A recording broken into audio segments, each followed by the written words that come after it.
Let's go!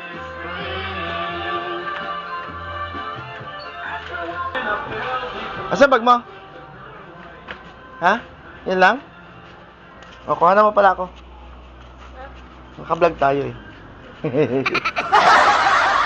Ay, Kuya Mitsusi, nakasarado pa oh. Hello mga bok. Sa oras na to, isang normal na araw lang sa akin para ihatid si Jasmine at si Pepe sa eskwelahan. Pero may hindi inaasahang pangyayari dahil sa araw na to ay araw din ng parents meeting. Normal pa ang lahat para sa akin. Pero mamaya, malalaman nyo kung ano ang totoong mangyayari sa eskwelahan.